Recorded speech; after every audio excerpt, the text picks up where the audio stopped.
Ser sacerdote está revestido de iguais poderes, tal qual Jesus.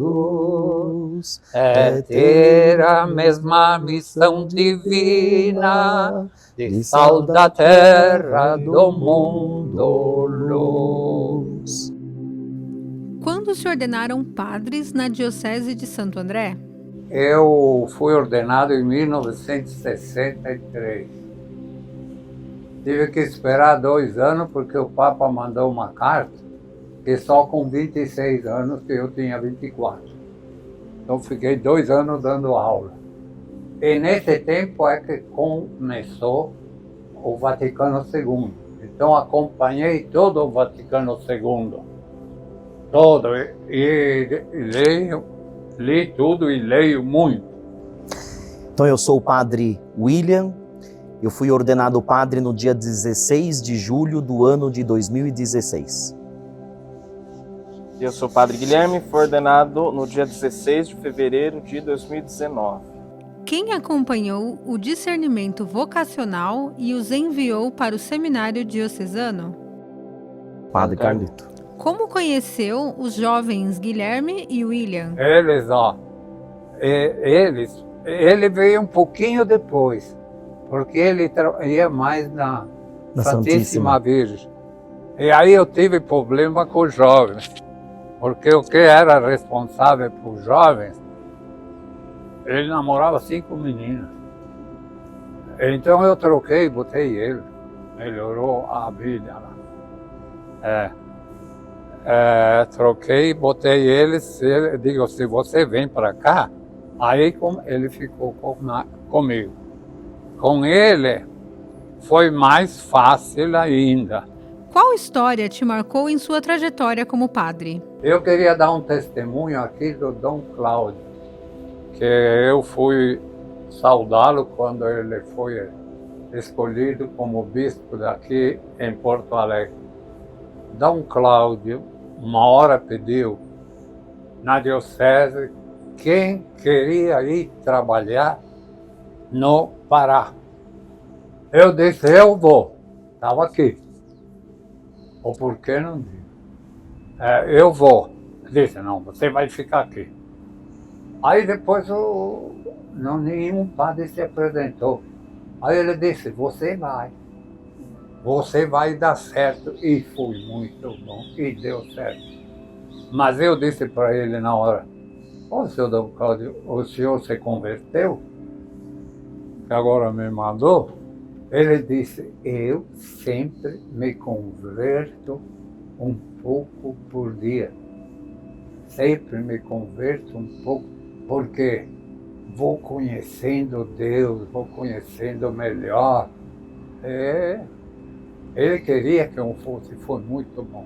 Sendo missionário no Pará, qual momento marcante se recorda?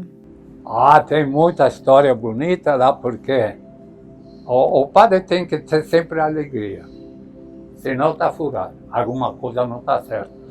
Então, uma vez eu tinha 300 quilômetros para fazer, já eram 8 horas da noite, tinha tomado só uma coca, nem comido nem nada. Eu disse, como é que eu vou fazer esses 300 quilômetros? Agora que, olha, se tem atolador ou chuva, eu não passo, vou ter que dormir aí. Mas eu vi uma luz lá no fundo. Eu gritei, tem gente? Eles, tem. Aí, quem é? É o padre Carlito. Vem cá, foi para lá. Ele tinha acendido o bujão a gás para uma rede fora, porque brigou com a mulher. Então ela ficou no quarto e ele veio na rede. Eu fui lá, eles não falaram nada, prepararam janta para mim. E depois ele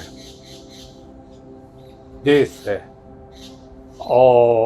eu queria dormir nessa rede porque briguei com ela lá, separado. Então digo, o senhor vai dormir com ela lá, senão vou eu. Disse, brincadeira, fiz só por causa disso. Tem muitas coisas, tenho fotos de lá. Qual recordação com o padre Carlito mais marcou a sua caminhada vocacional? uma figura, algo muito marcante na memória, desde pequeno, assim, vendo o Padre Carlito cantar o salmo na missa. Então, isso marcou muito, eu cresci vendo isso, né? E fora toda a familiaridade que ele tem com a música, com o canto litúrgico, essa é uma grande inspiração. Então, hoje, às vezes, também eu canto o salmo na missa e sempre lembro daquilo que eu vi desde criança. Então, fora que ele me ensinou a cantar, eu não sabia. Ele aprendeu sozinho. Eu não dei nenhuma aula para ele, dava para corar, assim só. E ele, muito inteligente, tocava e faz tudo. E tá de parabéns ao folheto, pelas músicas que escolhe, pela, como é que se diz, a parte de introdução lá que o leitor faz, é muito bem feito. Parabéns para o folheto da Diocese. Eu tenho a destacar, como vocês já perceberam, o Padre Carlito ele é muito inteligente e é muito atualizado, lê muito e lê muito mais do que todos nós aqui juntos. Então, eu acredito nisso. Estar junto com ele é ter de fato uma formação sempre atualizada, colocando o ponto de vista dele, é uma pessoa vivida. Ele viveu o Vaticano II, viveu como era o passado e coloca a igreja atualizada para o hoje. Então eu gosto muito de ouvir o Padre Carlito.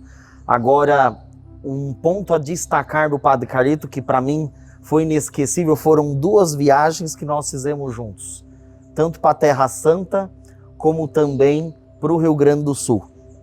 Então é um momento de descontração, o padre sendo padre, mas em outros lugares. É claro, a vida na paróquia, com certeza, um exemplo, nas suas homilias, por meio do canto, como o Padre Guilherme colocou, não tem como não lembrar do Padre Carlito, em toda a missa, por conta dos cantos, né? Sobretudo o salmo. Mas destaco aquelas 2 viagens que para mim foi muito importante, o sim dele, as explicações, estar ali junto, a convivência com ele foi muito importante.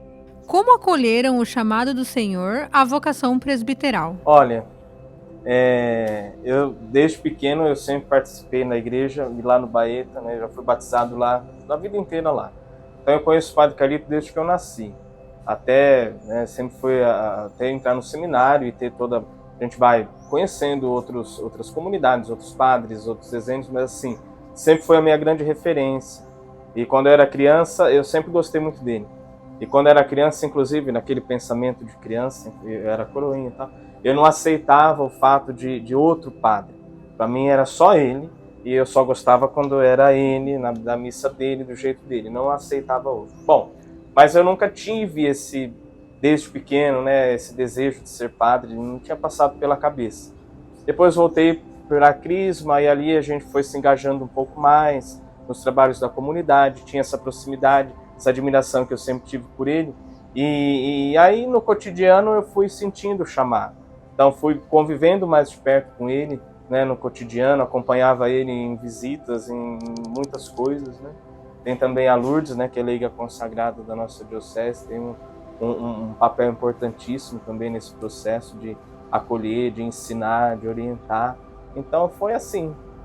Então eu já estava grande, mas foi um momento muito, muito bom, o tempo que a gente conviveu na paróquia. Eu sempre lembro com muita saudade desse tempo. E a partir daí a gente seguiu, né, a caminhada. A vocação ela vem surgindo com um processo, né?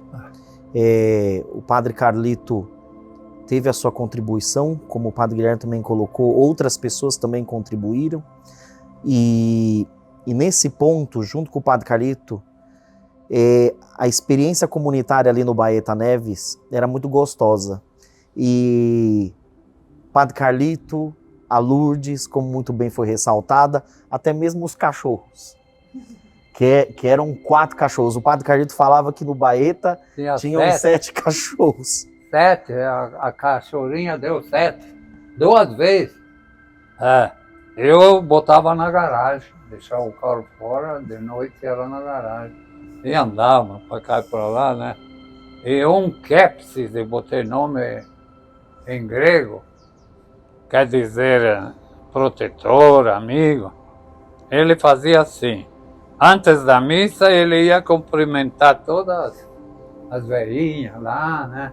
Que davam carinho. Nós entrávamos, ele entrava junto. Ele parava lá e olhava para o pessoal. Quando eu ia sentar para a leitura, ele vinha, ficava lá do lado e não se mexia. E um dia entrou uma cadela no cio lá, ele tocou todo mundo embora. O Padre Carlito dizia que no Baeta tinham 7 cachorros. O Kepsis, a Luz, a Time, a Preta, o Padre Carlito, eu e o Padre Guilherme. Qual a importância da comunidade no processo de discernimento vocacional? É importante a comunidade. A comunidade. Eu procurei resumir a comunidade no dia em que fui ordenado. Era em latim ainda. Cantabo Domino Canticum Novum in Eterno. Quando eu fiz 25 anos, só traduzi. Cantarei ao Senhor um canto novo eternamente. E quando eu fiz 50, sabe o que disse? Continuo cantando. Ano que vem o senhor vai fazer 60. E o que o senhor vai dizer? Continuo cantando. Não tem outro. Continuo alegre, cantando, convivendo com a turma, sabendo onde precisa ir, ver, visitar, ajudar. Eu queria dizer o seguinte, se sou padre, tenho que ser alegre com aqueles que sofrem, com aqueles que dão risada, que fazem festa, ir, participar, estar juntos. A vida da comunidade é importante e a comunidade deve rezar para nós, porque nós também passamos por dificuldades. Temos dificuldades. Então a comunidade é muito importante. Aquele plano, a paróquia em saída, é verdade, não pode ficar aí só, tem que abrir. O reino de Deus tem que ser construído. Quais os desafios da vocação sacerdotal? Penso que o maior desafio é, de fato, a administração da igreja. Para evangelizar também precisa saber bem administrar. E cada vez mais as leis vão exigindo e precisa se exigir, porque é para o melhor. Mas vejo hoje esse o maior desafio pro ministério, sobretudo para quem ocupa a função de administrador paroquial e pároco. É a administração. Agora sim, a pastoral, nós fomos mesmo formados, né? Tivemos um bom estudo de filosofia, de teologia, o seminário bem nos preparou para a pastoral. Mas o desafio grande é a administração.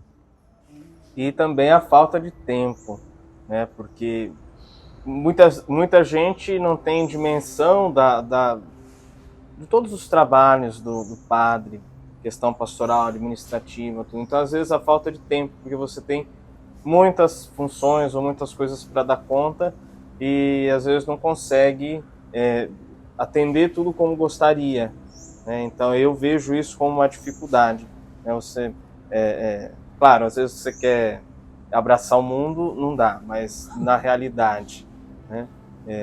Nem sempre dá para fazer tudo que você gostaria ou atender da forma que gostaria, está disponível todos os tempos que gostaria, porque a gente tem que estar ali dando conta de várias coisas. Eu vejo isso com a dificuldade, né? Agora, aquilo que é próprio da pastoral, por exemplo, você lidar com a dificuldade de uma família, com a dor de alguém, com a alegria de outra pessoa, isso, embora em alguns momentos seja difícil, não é uma grande dificuldade, porque faz parte, né? E a gente está a serviço das pessoas em todos esses momentos. Então é algo que a gente já tem como próprio da missão. Mas para mim, pessoalmente, a grande dificuldade é o tempo, porque você tempo para a paróquia, tempo para as pessoas, tempo para as outras funções, o tempo para si mesmo também, que é importante, né? E às vezes isso é uma dificuldade. Qual mensagem vocês deixam para quem deseja responder ao chamado do Senhor? Então, a igreja ela acolhe todas as vocações, né? Então nós temos a vocação à vida, estamos aqui porque somos seres viventes, e nós somos uma comunidade porque nós fomos batizados. E dentro da comunidade dos batizados nós temos as vocações específicas, né? Então, ministério sacerdotal, a vocação à vida familiar, vocação à vida religiosa. Então, a vocação que cada um foi chamado, não tenha medo. Diga o seu sim a Jesus, avance para águas mais profundas.